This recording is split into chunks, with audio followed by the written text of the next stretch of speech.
Good day and thank you for joining us on BTV Global News at 12. I am Lee Britman Johanna. Now the news in details.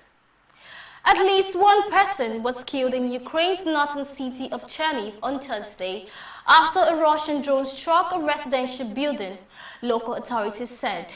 The attack caused damage to civilian infrastructure and sparked emergency response efforts as rescue teams moved to secure the area and assist residents. The report. Officials reported that the drone hit a multi-story apartment building, damaging several flats and surrounding property. Emergency services were deployed shortly after the strike to search for possible survivors, extinguish fires, and assess the extent of the destruction. Authorities have not ruled out the possibility of additional casualties as damage assessments were still ongoing. In a separate incident in southern Ukraine, one person was killed in the city of Kherson when Russian artillery shelling struck a local market. According to local officials, the shelling occurred during daytime hours when civilians were present, causing panic and destruction at the busy marketplace. Several stores were damaged and nearby buildings sustained impact from the explosions.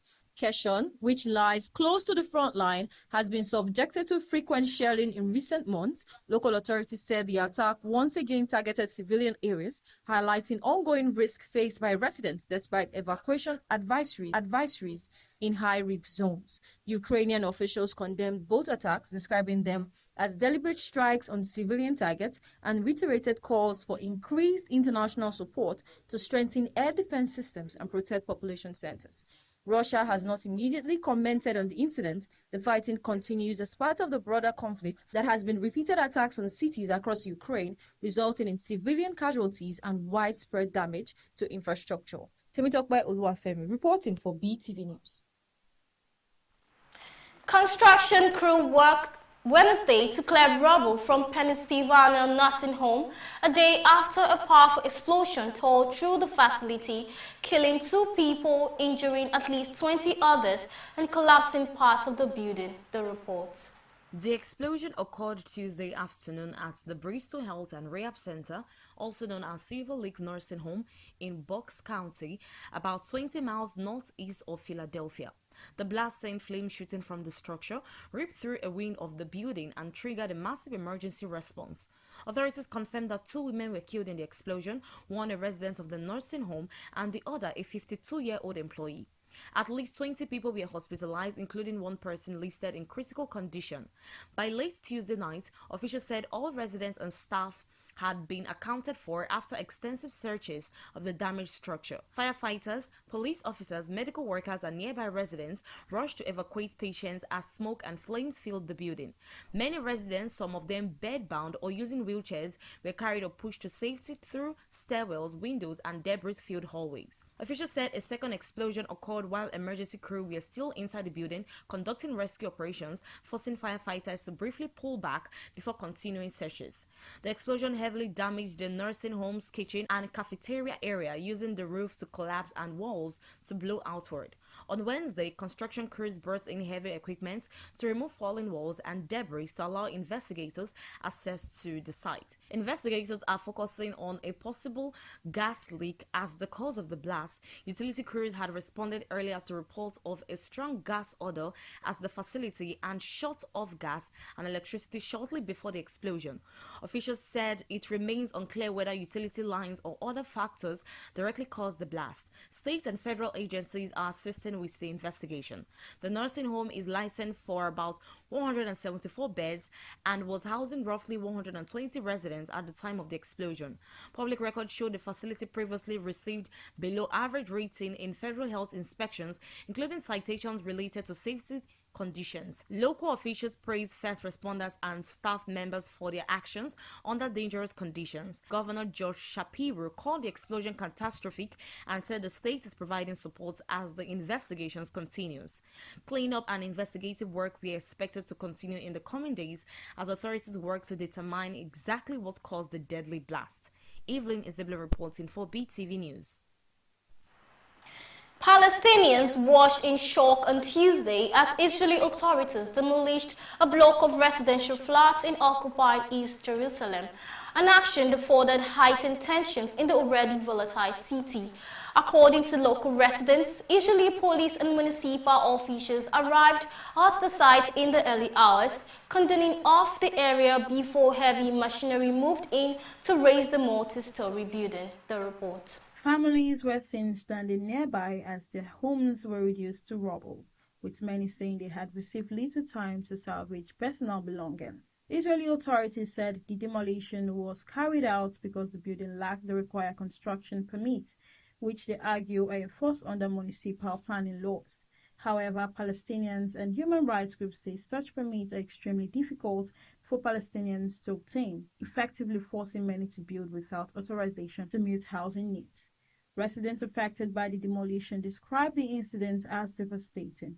Several families, including children and elderly people, were left homeless, relying on relatives and neighbors for temporary shelter. "We had nowhere else to go," one resident said, describing the moment the bulldozers moved in as shocking and painful. The demolition comes amid growing tension in Jerusalem, where disputes over land, housing, and access to holy sites frequently spark confrontations. Palestinian officials condemned the action, calling it part of a broader policy aimed at changing the demographic balance of East Jerusalem, which Palestinians see as the capital of a future independent state. International observers and rights organizations have repeatedly criticized home demolitions in occupied territories, warning that they contribute to instability and deepen the humanitarian situation. They have urged Israel to halt such actions and seek political solutions to the long-running conflict. As debris from the demolished flats remained piled high, residents expressed fear that more demolitions could follow, adding to the uncertainty and strain faced by Palestinian community in East Jerusalem. Favor Kolawole reporting for Beetv News.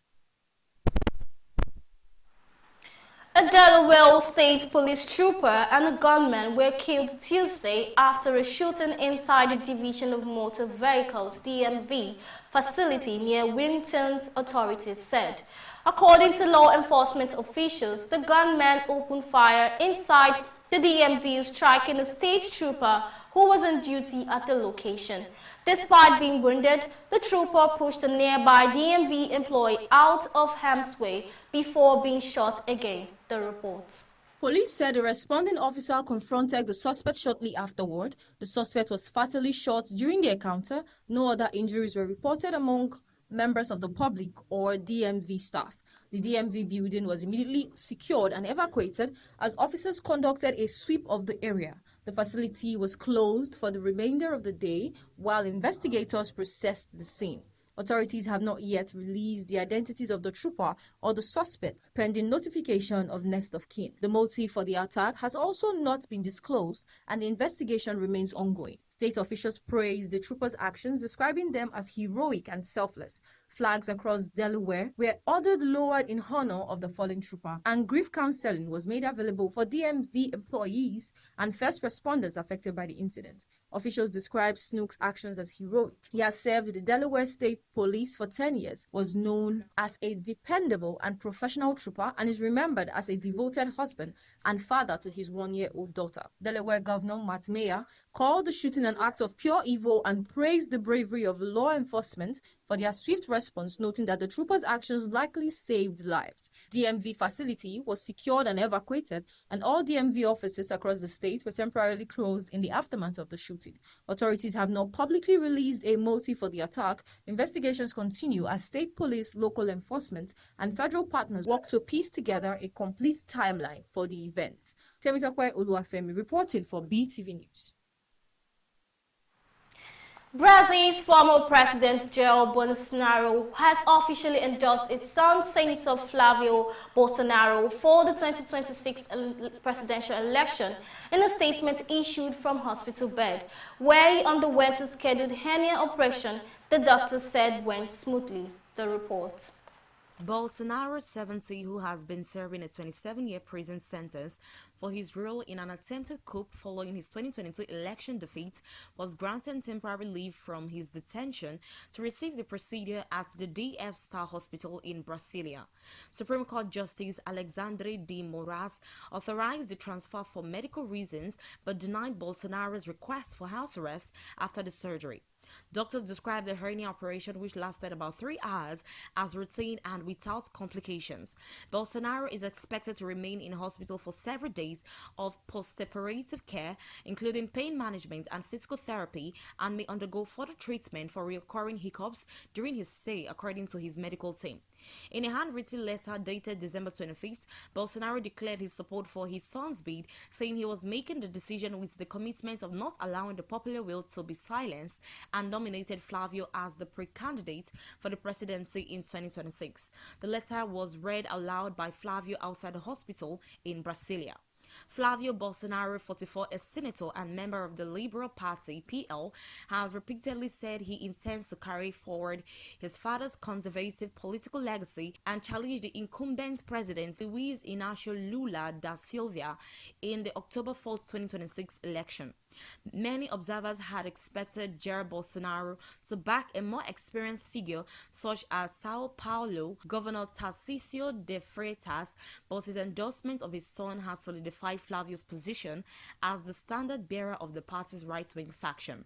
The endorsement comes at a politically sensitive moment as the Bolsonaro names remains highly polarizing in Brazil, and the right-wing coalition is seen as fragmented ahead of the 2026 vote. Analysts say Flavio candidacy will test whether the elder Bolsonaro base can translate into broad national support, especially given his father's conviction and imprisonment. Evelyn Isabella reporting for Beetv News. Hundreds of mourners gathered on Thursday, December 25th in the southern Israeli city of Ashdod to lay to rest 27-year-old Dan Elkayam, a French-Israeli victim of the deadly Bondi Beach mass shooting in Sydney, Australia. Elkayam's funeral came amid ongoing mournings both in Israel and internationally for those killed in what authorities have described as an anti-Semitic terrorist attack during a Hanukkah celebration. The report.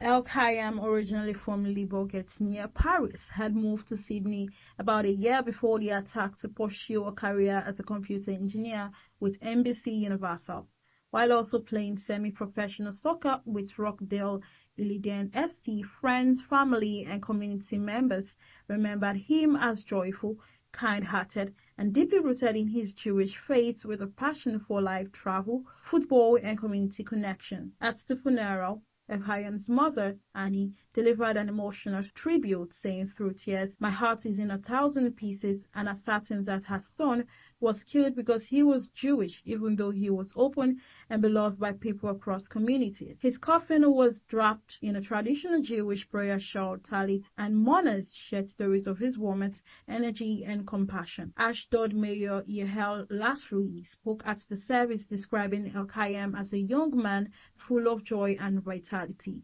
whose life was brutally snatched away by anti-Semitism, devoid of any humanity. The mayor also noted Elkayam's selfless action during the attack, including an unverified account that he had attempted to shield a young child from gunfire, a testament to his courage and character. Last year announced that the city would observe a day of mourning in his honor. Elkayam leaves behind not only his mother and father, but also siblings, nieces and nephews in France, as well as his partner in Australia, with whom he had begun building a life full of shared plans and dreams. Loved ones and community members from Israel, France and Australia attended the funeral, uniting a grief and remembrance. The Bondi Bridge shooting occurred on December 14 during a Chanukah festival known as Chanukah by the Sea, attended by Jewish families, locals and visitors. 2 gunmen opened fire, killing 15 civilians and injuring dozens more, making it one of the deadliest mass shootings in Australia in decades. Police later designated the incident a terrorist act linked to anti-Semitic motives. Following extensive investigation, one attacker was killed at the scene by police, and the other has been charged with multiple counts including murder and terrorism. El-Khayyam was among those killed as he and others enjoyed the beach, the menorah lighting, and festival marking the first night of Hanukkah. His family confirmed he was shot in the back while trying to flee the chaos, underscoring the tragedy of a life caught short in a moment meant for celebration. Before arriving in Israel for burial, a memorial service for Khayyam was held in Sydney, while friends and Jewish community leaders spoke about his warmth, humanity, and the light he brought into others' life. Speakers at the service emphasized resilience, unity, and the importance of honoring victims through acts of solidarity and kindness. The attack has reverberated globally, prompting condemnation from world leaders and community. France's foreign minister publicly mourned El-Khayyam and reaffirmed France's commitment to combating anti-Semitism and terrorism. Meanwhile, Australian officials, including Prime Minister Anthony Albanese, have spoken out against hatred and pledged to strengthen hate crime laws and tighter gun regulations in response to the tragedy. Funeral and memorial for other victims ranging from a 10-year-old child to Holocaust survivors and community leaders have been held in Australia as families and community continue to grapple with loss, trauma, and the long road towards healing. Favour Kolawole reporting for Beetv News. And now to business news. Banks have warned their customers to beware of fraudulent activities during the seasonal festivities. The warning was contained in emails and content on their social media pages, which advised customers to pay extra attention during the Yuletide season. The report. According to Pishmikofen, scams become rife during holidays due to the plethora of activities marking the end of the year. The methods of scam can involve criminal posing as trusted companies or contacts to steal personal information, credential, or money via emails or messages that encourage victims to click links, provide sensitive data, or download malware. Warning bank customers against falling for the tricks of the fraudsters. First Bank, in an email to its customers, said, "We have observed new fraud trends targeting mobile apps, mobile wallets, and USSD banking channels. Fraudsters use social engineering and fake apps to steal your banking codes while claiming to offer you some kind of assistance," said the lender. The Federal Inland Revenue Service has accredited PwC Nigeria as a system integrator for Nigeria's mandatory e-invoicing system under the Monitoring, Billing and Settlement platform. PwC announced the accreditation in a statement saying accreditation is part of broader efforts by the tax authorities to transform digital tax administration, increase transparency, and improve the integrity of transaction-level tax reporting in Nigeria.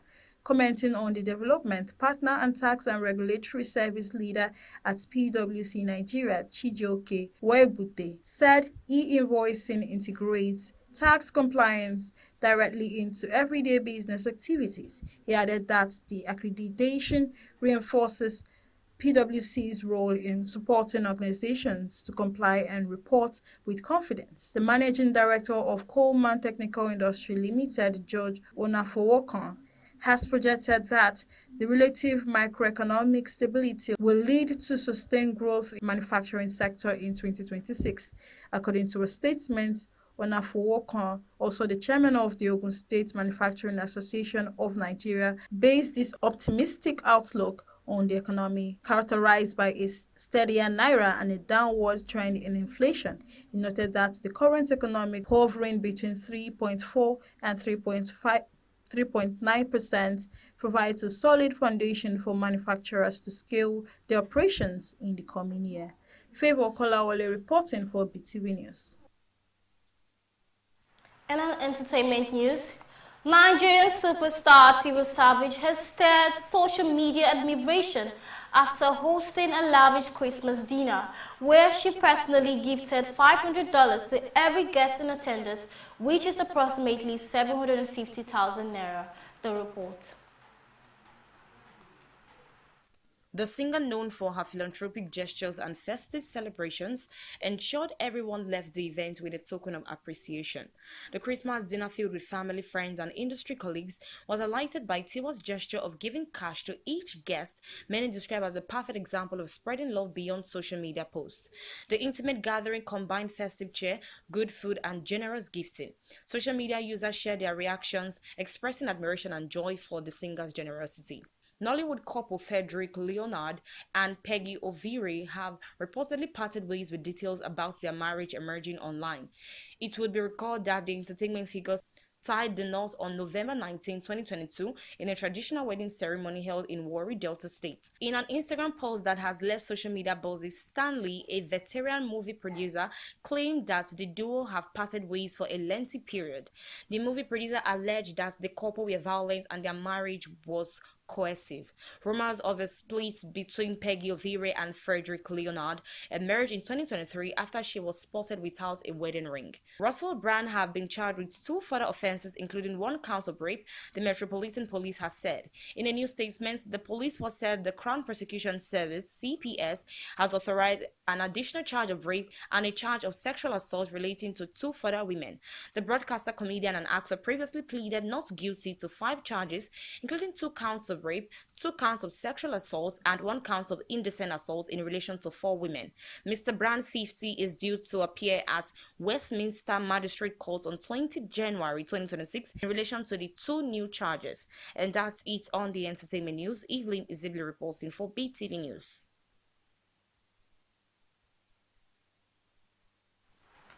And lastly, on sports news, as the 2025 African Cup of Nations AFCON heads into the second round of group matches, Morocco is proving that its preparation extends far beyond hosting a continental tournament. The 35th edition of the Benia tournament, featuring 24 African national teams, kicked off on 21 December and will run till 18 January 2026. Matches are taking place across 9 venues in 6 Moroccan cities, from modern stadiums to training grounds and fan facilities. Morocco's infrastructure is already earning praise from visitors and football experts alike. A source on the ground in Morocco told Vanguard, "Forget AFCON. Morocco is ready for the world. In terms of infrastructure, Morocco is comparable to any in the world, from Rabat to Fez. The facilities here are beyond AFCON standard." Beyond the on-field action, the smooth organization of the tournament has caught attention. Efficient transport between cities, top-tier stadiums, and excellent fan services show that Morocco can deliver a world-class sporting event. Experts believe the planning and facilities on display could help Morocco bid for future global tournaments, including FIFA competitions.